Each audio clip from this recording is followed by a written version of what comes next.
And now, ladies and gentlemen, please welcome Carl the Jackal Frampton.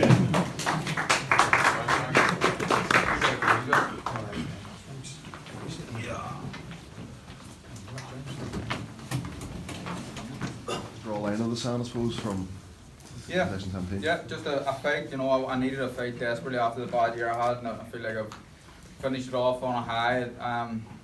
Good fight for the crowd. I think people enjoyed it.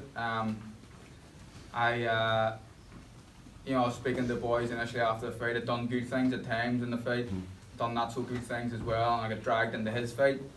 But that's what happens sometimes. The most important thing is I got my hand raised at the end, and the kid was tough.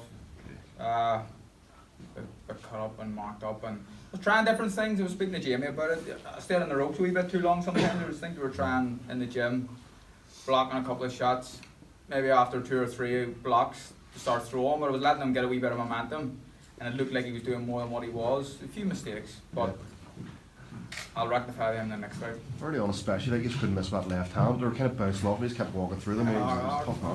Hard man. So yeah, the first sort of 3 or 4 rounds it was cruising, to be honest, and then again just get into his fight, didn't it? The story of the knockdown, it seemed like it was a bit of a slip or something. I slipped. The ring's a bit wet, and me being silly, you'd think I'd have more experience. I got new boots. I've worn them twice. I probably should have broken them in a wee bit more. A little bit slippy. But in fairness to Victor Loughlin, as I slipped, something landed on the way down, and you know he's gonna give a knockdown. Better having those 10 rounds than say blowing away an opponent in 1 or 2. Of course. Wasn't an easy fight, but that's what I wanted. Can't remember the last time I stopped someone now. I'm due one, so maybe the next one I'll get it. Is that the first time you've been cut as a professional? What was it? No, I've been cut loads of times, a little mix. Here, there and everywhere, but it's not a bad cut, but it's probably the worst one of my career. One of them was a punch, one of them was an accidental hair clash. Did you feel, Carl, that you chose to stand and trade with him rather than being forced to stand? Yeah, I stood, you know, and I felt like I could land as well, but I was allowing him to do, it was suiting him when I was standing in the pocket, but you learn, and fair play to the kid. That's, you know, again, I'm like, exactly Matt Macklin said it, I've got a target on my back, you know, all these kids come over and it's like their world title fight, and he's over here for a week and Canelo's over with him and he's right up for it, and you'd have to hit him with a sledgehammer for him to go over, you know, so that's the position I'm in at the minute. I'm lucky enough to be in that position, that these boys are all going to try their best against me. It seems that you have to have another fight before the world title. Like, you think in light of the performance tonight, that's a good thing? Not necessarily. Who knows? You know, I'm ready for whatever comes next. If a world title came my way next, you know, the boxing landscape is continually changing. I know a few boys are tied up with fights in the springtime, but I think they're yet to be officially made. So, you know what's going to happen in the meantime. I'll be ready to fight for a world title next if I have to. But if I have to sit in the sidelines and get another one in between and bring one of the world champions to Windsor, then let's do it. 35 months since the last fight. How would it like to be back in Belfast with that? Unreal. The whole fight week was stress free this week. I just felt good, relaxed the whole time. Everything just felt right, you know. It was good to be back in Belfast. I was well looked after, and that was it. The performance was mediocre, but a win's a win, and I move on. It's a bit hard. Well, you know, I just get hit a bit too much, that's all. I'll watch it back, you know. I'll watch it back, but I kind of expect more of myself, you know what I mean? But I like to please the fans sometimes too. Jamie, what's your assessment of the fight? Yeah, I think he's being harsh on himself there. He was far from mediocre, but I just think that he allowed himself to get dragged in a little. He was trying things which, you know, looking for the positives, the stuff what we've been working on in the gym, he was shining there, just sat in the pocket a little bit too long and allowed Garcia to gather a bit of momentum. But some of the stuff he did good, he did really well. You know, when he boxed from the outside, when he used his jab, when he allowed Garcia's momentum to come forward, it worked perfect. So there's pluses and minuses. I think going forward, if he is going to be in a big fight next, then that'll do no harm at all. He's been out the ring for 10 months. And making mistakes in a fight like this is far better than making mistakes in a big fight. And he has the opportunity now to watch it back, learn from it, and then put those mistakes and correct them next time. What would you like to see for Carl next, Jimmy? Would you like a world title fight next He's time? 30 years old, and if the opportunity comes up for him to box for the world title next, then he has to take it. You know, he can't be hanging around, and he's ready. It's not like he has to, you know, learn in that sense. But as I say, that fight will stand him in good stead for whoever comes next. But I do think that he shouldn't rush into it. I think if it means that we have to wait until the summer at Windsor Park, then let's do that. You know, he's 3 or 4 months difference isn't going to make a massive amount of difference. And if he gets the opportunity to have another fight in between, fix maybe a few little things what I did wrong tonight, then that even better. Karen, before the fight, you spoke a lot about it feeling kind of reinvigorated and enjoying your job again. After 10 rounds like that, do you still feel the same? I still do. It was a hard night, but I think the crowd loved it. I enjoy these fights as well. You know, I'm sitting here with busted up face, but I actually enjoy being involved in a fight like that. I don't know why that is. I think a lot of boxers would tell you the same. But right now, since I turned pro in 2009, I'm enjoying this game more than I ever have. So, I'm just happy. I'm in a happy place. I've got good people, Jamie around me, Frank, MTK, all the boys, Anto and Matt and all. Everyone's looking after me and are coming behind me. And I think that I deserve that, you know. Frank, what's your thoughts on the performance and also what should happen next? What performance tonight? Yes. I thought the opponent was a very, very tough opponent. I think we talked about it a couple of weeks ago. I said it's not the guy I'd picked for Carl being out as he's been out of the ring for such a while. And I said earlier to you guys before Carl got here, and no one wants to get into the ins and out of it, but he has had a tough year. He's had a lot of mental strain. He's lots of stuff going on in the background, and none of that is conducive to being a happy fighter. So the bottom line is tonight, he picked a tough guy, and he got a tough guy.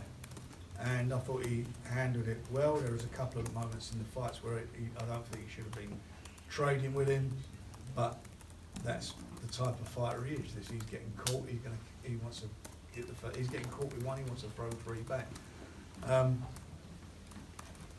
Getting those rounds in the bank are good for him. We've got him in the bank now, and so we get out again sort of March, Christmas out of the way. Depending on what, you know, we don't know the opponent's going to be yet. Get that, and then by the time he's ready to go for the world title, unless we can get a world title fight before then, but if it's in the summer, which to be realistic is how it's looking, then by then he's going to be absolutely prepared. He's going to have, him and Jamie are going to have a really good bond. This is their first fight together. You know, they're going to go and they're going to sit down afterwards and go through the fight. I'm sure they're going to watch it between them.